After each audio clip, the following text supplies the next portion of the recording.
साथियों, आप सभी का इस प्लेटफॉर्म पर स्वागत है। यहाँ पर हम लोग यूपी पीसीएस 2021 जिसकी प्रारंभिक परीक्षा 24 अक्टूबर 2021 को होना निर्धारित है, उसके लिए टेस्ट देख रहे हैं। और जी आज किस दिन हम लोग टेस्ट देखेंगे, यह ध्येय आईएएस कोचिंग संस्था के द्वारा जो टेस्ट सीरीज कराई गई है उसी में से एक टेस्ट को यहाँ पर हम लोग व्याख्या के साथ देखेंगे। तो यह इस प्लेटफॉर्म पे पीसीएस के लिए टेस्ट नंबर 31 का पार्ट 2 है। पार्ट 1 में हम लोग 75 क्वेश्चन कंप्लीट कर चुके हैं और यहाँ पर हम लोग उससे आगे के जो 75 क्वेश्चन हैं उनको यहाँ पर हम लोग देखेंगे। तो चलिए प्रारंभ करते हैं। इसमें 76 नंबर क्वेश्चन है कि मृदा में पाए जाने वाले निम्नलिखित में से किस जल का अवशोषण जो है पौधों की जड़ों के द्वारा किया जाता है। तो केशिका जो जल होते हैं, कैपिलरी वाटर, इनका अवशोषण जो है पौधों की जड़ों के द्वारा किया जाता है। आगे चलते हैं। अगला है निम्नलिखित युग्मों में से कौन सा एक सही सुमेलित नहीं है। पॉलीमर और उसका उपयोग, तो टेरेलिन का उपयोग वस्त्र उद्योग में, पॉलीस्टाइरिन का उपयोग जो है टेलीविजन कैबिनेट में, टेफ्लॉन का उपयोग जो है नॉन स्टिक कुकिंग बर्तन में, परंतु पॉलीप्रोपाइलिन का उपयोग जो है केबल उद्योग में नहीं होता बल्कि ट्यूब बनाने में होता है। किस में होता है? ट्यूब बनाने में होता है। तो ये सुमेलित नहीं है। अगला है पृथ्वी पर किसी स्थान पर मानव स्वास्थ्य के लिए आपेक्षिक आर्द्रता का अनुकूलतम मान निम्नलिखित में से कितना होता है। तो ये 60 से 65% तक होता है। 60 से 65% जो होता है ये अनुकूलतम माना जाता है। सरकार द्वारा विनिवेश से प्राप्त निधि क्या होती है? तो ये पूंजीगत प्राप्तियों के अंतर्गत, कैपिटल रिसिप्ट के अंतर्गत आती है। तो देखिए, ऐसी प्राप्तियां जो केंद्र सरकार की संपत्तियों में कमी लाती हैं उसे पूंजीगत प्राप्तियों के अंतर्गत रखा जाता है, जैसे विनिवेश अर्थात डिसइन्वेस्टमेंट। अगला है, 2 सूचियाँ दी गई हैं, इन्हें सुमेलित करना। पंचवर्षीय योजना और उसका मॉडल। प्रथम पंचवर्षीय योजना हेरड डोमर मॉडल पर आधारित रही है, चौथी डीपी धर मॉडल पर, 8वीं जो है आपकी मिलर मॉडल पर और 7वीं आगत निर्गत मॉडल पे। इस प्रकार से आपका 2143 जो है सही हो जाएगा। मांग जनित मुद्रास्फीति होती है, कब होती है? जब मुद्रा प्रसार में वृद्धि होती है, वस्तु का उत्पादन स्थिर रहता है, तो इसे मांग जनित मुद्रास्फीति कहते हैं। अगला है निम्नलिखित कथनों में से कौन सा यह शेष सही है। प्रत्यक्ष विदेशी निवेश अर्थात एफडीआई संस्थागत विदेशी निवेश अर्थात एफआईआई की अपेक्षा अधिक स्थायी प्रकृति का होता है। बिल्कुल सही है। जो यह संस्थागत विदेशी निवेश एफआईआई है यह व्यापक स्तर पर पूंजी उपलब्धता बढ़ाने में सहायक है। तो दोनों ही कथन यहाँ पर सही हैं।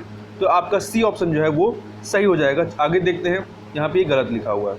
ठीक है, आगे चलते हैं। यदि पूर्ति घटती है तो मांग स्थिर रहती है, तो कीमत क्या होगी? देखिए, पूर्ति घट रही है परंतु मांग स्थिर है, तो मूल्य क्या होगा? कीमत बढ़ेगी। अगला है निम्नलिखित युग्मों में से कौन सा एक सही सुमेलित नहीं है।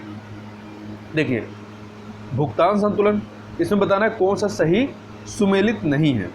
ठीक है, तो भुगतान संतुलन के तहत दृश्य अदृश्य एवं ऋण मदें आती हैं। चालू खाते के तहत वस्तुओं और सेवाओं का आयात निर्यात आता है।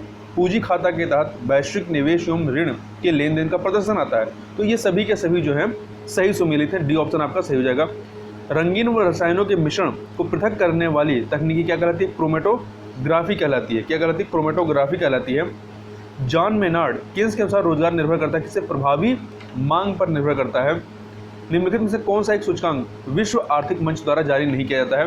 तो इनके द्वारा वैश्विक प्रतिस्पर्धात्मकता सूचकांक, वैश्विक जेंडर गैप सूचकांक, समावेशी सूचकांक और जेंडर डेवलपमेंट इंडेक्स, ये वाला नहीं जारी किया जाता। जबकि ऊपर के 3 ABC ये वर्ल्ड इकोनॉमिक फोरम के द्वारा जारी किए जाते हैं। जबकि जो जेंडर डेवलपमेंट इंडेक्स है इसे जो है संयुक्त राष्ट्र विकास कार्यक्रम के द्वारा जारी किया जाता है। आगे चलते हैं अगले प्रश्न की तरफ। राजभाषा को संविधान के किस भाग के अंतर्गत रखा गया है? तो इसे जो है संविधान के भाग 17 में, किसमें? संविधान के भाग 17 में रखा गया है। निम्नलिखित तथ्यों पर विचार कीजिए। कथन कारण वाला प्रश्न है। पारे का साधारणतया तापमापी यंत्रों में व्यापक रूप से प्रयोग किया जाता है। बिल्कुल सही है। इसकी उष्णीय चालकता निम्न होती है। नहीं, इसकी उष्णीय चालकता अधिक होती है। ठीक है, इसी वजह से यह शीघ्र ही ताप को अंकित कर लेता है। तो यहाँ पर पहला सही है और कारण गलत है, तो सी ऑप्शन आपका सही हो जाएगा। निम्नलिखित कथनों पर विचार कीजिए। फिर कथन कारण वाला प्रश्न है। कथन है कि बैंगनी प्रकाश का प्रकीर्णन अर्थात स्कैटरिंग जो है वो सबसे अधिक होती है। ये बिल्कुल सही है। कारण बैंगनी प्रकाश की तरंगदैर्ध्य अर्थात वेवलेंथ जो है वो विभिन्न रंगों में सबसे कम होती है। तो देखिए, जिसकी वेवलेंथ कम होगी उसमें स्कैटरिंग जो है ज़्यादा होगी। लाल जो कलर होता है उसकी वेवलेंथ जो है वो ज़्यादा होती है, इसलिए उसमें स्कैटरिंग कम होती है। तो ये कथन कारण सही है और व्याख्या भी है, तो ए ऑप्शन आपका सही हो जाएगा। अगला है, दो सूचियाँ दी गई हैं, सम्मिलित करना है। सेब में आपका मैलिक अम्ल होता है, नारंगी में आपका सिट्रिक अम्ल होता है, अंगूर में टार्टरिक अम्ल होता है, बिच्छू के डंक में फार्मिक अम्ल होता है। इस प्रकार से 1 2 3 4 ए ऑप्शन आपका सही हो जाएगा। विभिन्न जैव रासायनिक तत्वों जैसे ग्लूकोज, यूरिया, कोलेस्ट्रॉल इत्यादि की जांच की जाती है ऑटो एनालाइजर से इनकी जांच की जाती है। प्रोटोनोपिया एक अनुवांशिक बीमारी है, इसे अन्य किस नाम से जानते हैं? इसे एक्स लिंक्ड बीमारी, डाल्टोनिज्म बीमारी, रंग वर्णांधता अर्थात कलर ब्लाइंडनेस, इन सभी नामों से जाना जाता है। देखिए, प्रोटोनोपिया एक अनुवांशिक बीमारी है, जो बीमारी माँ के गर्भ से बच्चों को होती है।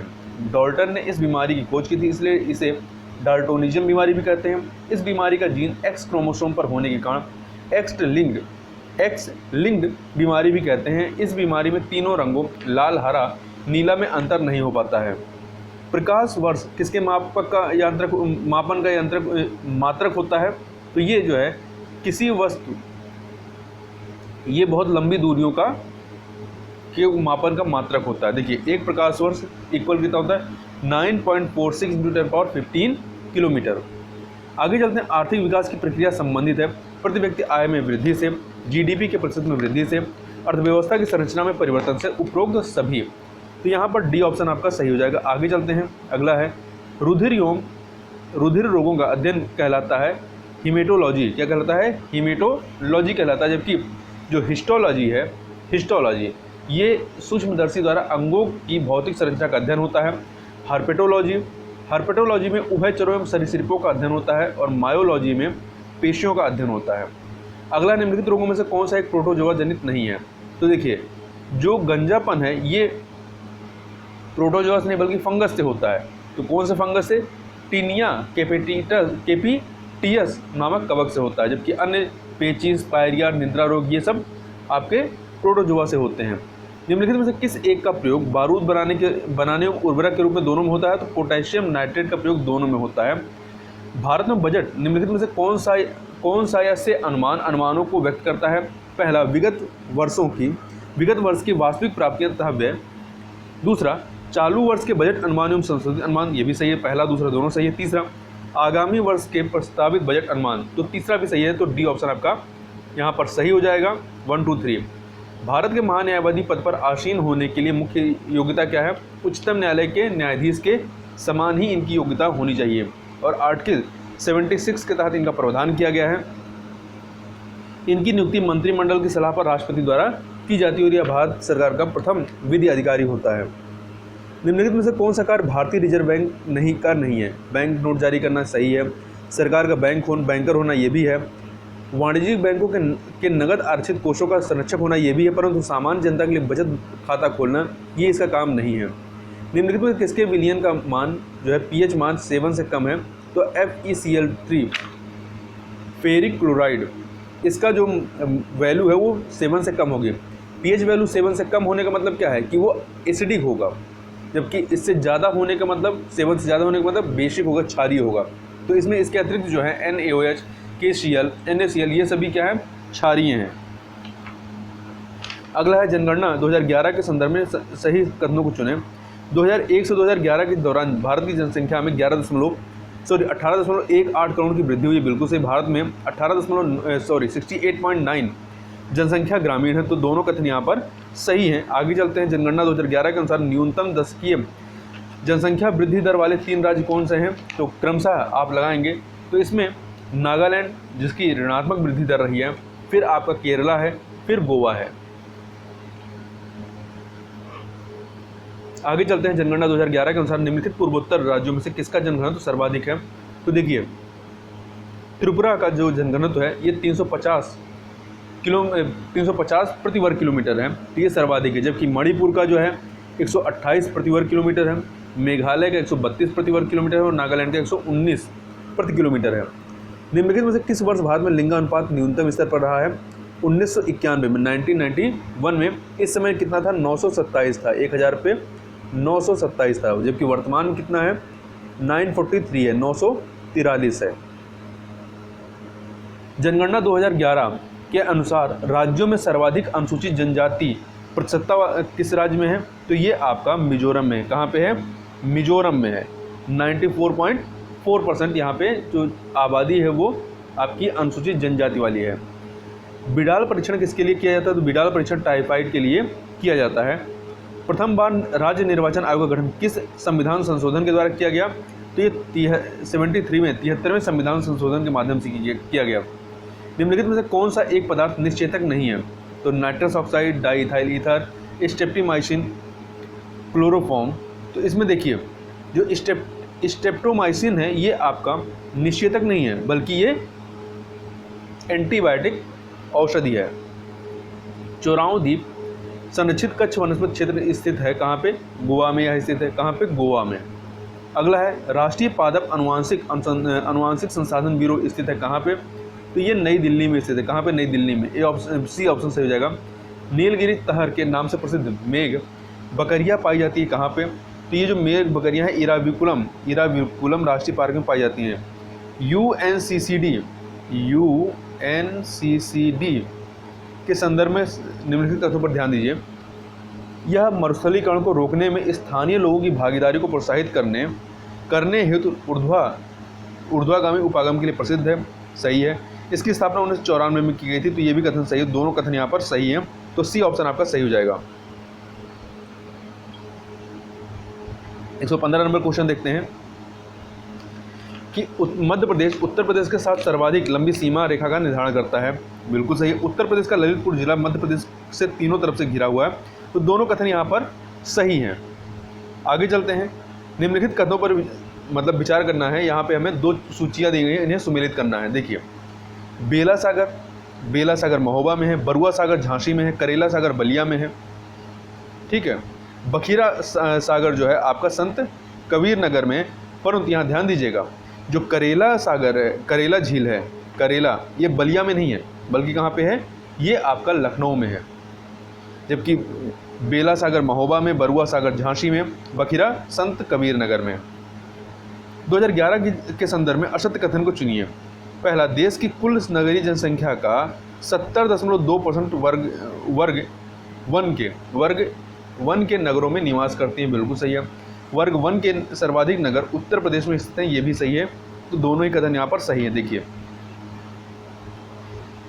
ऐसे नगरीय संकुल या नगर जिनकी जनसंख्या 1 लाख या इससे अधिक होती है वो वर्ग 1 के नगरीय संकुल या नगर कहलाते हैं।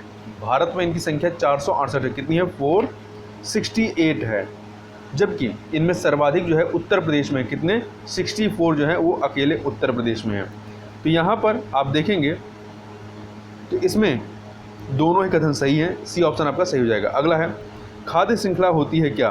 तो यह जो है एक जीव से दूसरे जीव को खाद्य और इस प्रकार ऊर्जा का पारण करना। ये आपका सी ऑप्शन सही हो जाएगा। अगला है उत्तर प्रदेश में नगरीय जनसंख्या का प्रतिशत राज्य की कुल जनसंख्या लगभग कितना? 22.3% है। निम्नलिखित युगों में से कौन सा एक सही सुमेलित नहीं है? उत्तर मध्य रेलवे प्रयागराज, उत्तर पूर्व रेलवे गोरखपुर, दक्षिण पश्चिम रेलवे हुबली। परंतु पूर्वी तटीय रेलवे जो है यह हैदराबाद में नहीं है, बल्कि उड़ीसा के भुवनेश्वर में स्थित है। अगला है निम्नलिखित युगों में से कौन सा या से सही सुमेलित है? वृंदावन मंदिर मथुरा में है, जेके मंदिर कानपुर में है, देवी पाटन मंदिर जो है ये बहराइच में नहीं बल्कि बलरामपुर के तुलसीपुर नामक स्थान पर यह स्थित है। तो पहला और दूसरा ही यहाँ पर सही है, तीसरा नहीं। निम्नलिखित नृत्यों में से कौन सा एक अवध क्षेत्र में पुरुष नर्तकों द्वारा रामनवमी के अवसर पर सामूहिक रूप से किया जाता है? तो इसे जोगनी नृत्य क्या कहते हैं? जोगनी नृत्य कहते हैं। अगला है वर्ष 2011 की जनगणना के अनुसार देश में अनुसूचित जाति तथा अनुसूचित जनजाति की संयुक्त प्रतिशतता कितनी है? तो 25.2 है। कितनी है? 25.2 है। आगे चलते हैं अगले प्रश्न की तरफ। निम्नलिखित कथनों पर विचार कीजिए। केंद्र शासित प्रदेशों में सर्वाधिक साक्षरता लक्षद्वीप की है। बिल्कुल सही है। न्यूनतम पुरुष साक्षरता में जम्मू कश्मीर तथा झारखंड संयुक्त रूप से एक ही स्थान पर, दोनों कथन यहाँ पर सही हो जाएंगे। अगला है, उत्तर प्रदेश का निम्नलिखित में से कौन सा जिला बांसुरी उद्योग के लिए प्रसिद्ध है? तो ये पीलीभीत जिला है। निम्नलिखित देशों में से किस एक में हाल ही में विश्व का सबसे बड़ा सोलर फार्म बनाने की योजना की घोषणा की गई? सिंगापुर में। सिंगापुर में। आगे चलते हैं, निम्नलिखित में से कौन सा एक हाल ही में ओलंपिक के लिए क्वालिफाई करने वाली पहली भारतीय तलवारबाज बनी है? तलवारबाज तो भवानी देवी। निम्नलिखित देशों में से कौन एक हाल ही में सऊदी अरब को पछाड़कर भारत का दूसरा सबसे बड़ा तेल आपूर्तिकर्ता बन गया है? तो दूसरे नंबर पे जो है आपका संयुक्त राज्य अमेरिका हो गया है। दूसरे नंबर पे संयुक्त राज्य अमेरिका हो गया। तीसरे पे जो है सऊदी अरबिया है। तीसरे पे सऊदी अरबिया है, दूसरे पे अमेरिका आ गया है, और सबसे अधिक हम लोग इराक से लेते हैं। अगला है, निम्नलिखित राज्यों में से किस एक में हाल ही में काला नमक चावल महोत्सव का आयोजन किया गया था? तो कहाँ पे किया गया था? उत्तर प्रदेश के सिद्धार्थनगर जिले में काला नमक चावल महोत्सव का जो है आयोजन किया गया था। निम्नलिखित में से कौन सी एक भारतीय महिला क्रिकेट खिलाड़ी ही हाल ही में अंतर्राष्ट्रीय क्रिकेट में 10,000 रन बनाने वाली पहली भारतीय महिला क्रिकेटर बनी है? तो मिताली राज हैं। अगला है, उत्तर प्रदेश के मध्य मैदानी क्षेत्र की पूर्वी सीमा का निर्धारण किस नदी के द्वारा किया जाता है? तो इसका निर्धारण जो है गंडक नदी के सहारे किया जाता है, या गंडक नदी के द्वारा किया जाता है। तीसरे जैन तीर्थंकर शंभवनाथ की जन्मस्थली क्या है? श्रावस्ती है। क्या है? श्रावस्ती है।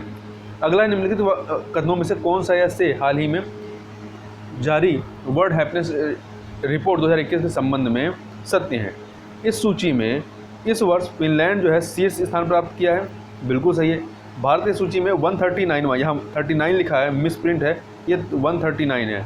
तो भारत में 139वां स्थान है भारत का इस सूची में। यह report United nation sustainable development solutions network द्वारा तैयार की गई है। तो यहाँ पे तीनों ही कथन आपके सही हो जाएंगे।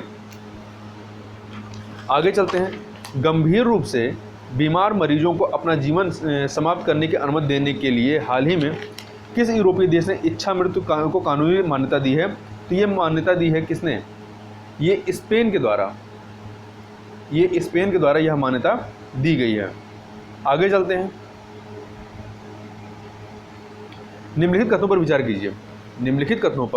विचार कीजिए। फुगाकू को हाल ही में दुनिया का सबसे शक्तिशाली सुपर कंप्यूटर घोषित किया गया। बिल्कुल सही है। सुपर कंप्यूटर अमेरिका द्वारा विकसित किया गया है? नहीं, यह सुपर कंप्यूटर जो है जापान के द्वारा विकसित किया गया। किसके द्वारा? जापान के द्वारा। यहाँ पे केवल पहला कथन सही है। फरवरी 2021 में संपन्न वर्ष की प्रथम ग्रैंड स्लैम प्रतियोगिता ऑस्ट्रेलियाई ओपन 2021 में पुरुष एकल का खिताब नोवाक जोकोविच ने किसको पराजित कर जीता था? तो डेनियल मेदवेदेव को हरा करके। हाल ही में संपन्न डेजर्ट फ्लैग 6 युद्धाभ्यास में भारतीय वायुसेना ने पहली बार भाग लिया। यह युद्धाभ्यास किस देश की मेजबानी में संपन्न हुआ था? तो संयुक्त अरब अमीरात। इसमें कई सारे देश पार्टिसिपेट करते हैं। के बिरला फाउंडेशन द्वारा प्रदान किए जाने वाली प्रतिष्ठित 30वीं बिहारी पुरस्कार किसे प्रदान किए जाने की घोषणा की गई है? तो ये जो है मोहन कृष्ण बोहरा को प्रदान करने की घोषणा की गई है। इन्होंने यह पुरस्कार की आलोचना की हिंदी पुस्तक तस्लीमा संघर्ष और साहित्य के लिए प्रदान किया गया। निम्नलिखित में से किस एक तिथि को विश्व गौरैया दिवस मनाया जाता है? तो 20 मार्च को मनाया जाता है। और इस बार की थीम क्या है? I love sparrow. भारतीय मूल की किस महिला ने संयुक्त राष्ट्र महासचिव पद के लिए अपनी उम्मीदवारी की घोषणा की है? तो आकांक्षा चोपड़ा ने। किसने? जो कि संयुक्त राष्ट्र विकास कार्यक्रम में लेखा परीक्षक समन्वयक के रूप में कार्यरत हैं। अगला है, लालंदर या सहतूत बांध के निर्माण हेतु हाल ही में भारत ने किस देश के साथ समझौता ज्ञापन पर हस्ताक्षर किए हैं? तो अफगानिस्तान के साथ में। अगला है, भौतिक राशियाँ और इकाई, इसमें कौन सा सम्मिलित नहीं है? ठीक है, दाब का मात्रक पास्कल होता है, कार्य का जूल होता है, तापमान का फ़ारेनहाइट होता है, समय का प्रकाश सोर्स नहीं होता बल्कि दूरी का प्रकाश सोर्स होता है। सामाजिक मन की कार्यक्रम का आरंभ कब होता है? तो 1976 में होता है। कब? 1976 में। निम्नलिखित कथनों पर विचार कीजिए। 2 कथन कारण वाले प्रश्न हैं। प्राथमिक उत्पादकता ध्रुवों की ओर निरंतर कम होती जाती है। बिल्कुल सही है। सौर ऊर्जा की प्राप्ति पर निर्भर करती है। तो ये भी आपका सही है, परंतु इसमें देखिए, इसमें आप देखेंगे तो कथन कारण सही है परंतु व्याख्या नहीं हो रही, इसलिए बी ऑप्शन आपका सही हो जाएगा। अगला है, बायोम के संदर्भ में सत्य कथनों का चयन कीजिए। या किसी बृहद क्षेत्र के समस्त वनस्पति तथा जीवों को सम्मिलित करता है। बिल्कुल सही है। दूसरा, बायोम में वनस्पति का सर्वाधिक प्रभुत्व होता है। ये भी सही है। तो दोनों कथन यहाँ पर आपके सही हो जाएंगे। अगला, निम्नलिखित में से कौन सा एक पारिस्थितिकी तंत्र का अजैव घटक है। तो मृत कार्बनिक पदार्थ जो है इसका अजैव घटक है। इकोलॉजिकल फुटप्रिंट की अवधारणा के विकास में किसको श्रेय दिया जाता है? विलियम रीस को दिया जाता है। किसको? विलियम रीस को दिया जाता है। अगला है 143 नंबर क्वेश्चन। 148 हरित जलवायु कोष की स्थापना का निर्णय लिया गया था कुन सम्मेलन 2010 में। कानकुन सम्मेलन 2010 में लिया गया था। निम्नलिखित देशों में से कौन सा एक G7 के संस्थापक सदस्यों में शामिल नहीं था? तो रूस जो है इसमें शुरुआत में शामिल नहीं था। इसके संस्थापक सदस्यों में Canada, France, Germany, Italy, Japan, United kingdom और यूएसए है। ठीक है। अगला है उनियम पर्यटन स्थल किस राज्य में स्थित है? तो उनियम पर्यटन स्थल जो है ये आपका मेघालय में स्थित है। कहाँ पे? मेघालय राज्य में शिलांग से 17 किलोमीटर दूर स्थित है। इस प्रकार से हम लोगों ने 2 वीडियो में 150 प्रश्नों को कवर किया। तो इस वीडियो में बस इतना ही। मिलते हैं नेक्स्ट वीडियो में, तब तक के लिए बहुत बहुत धन्यवाद।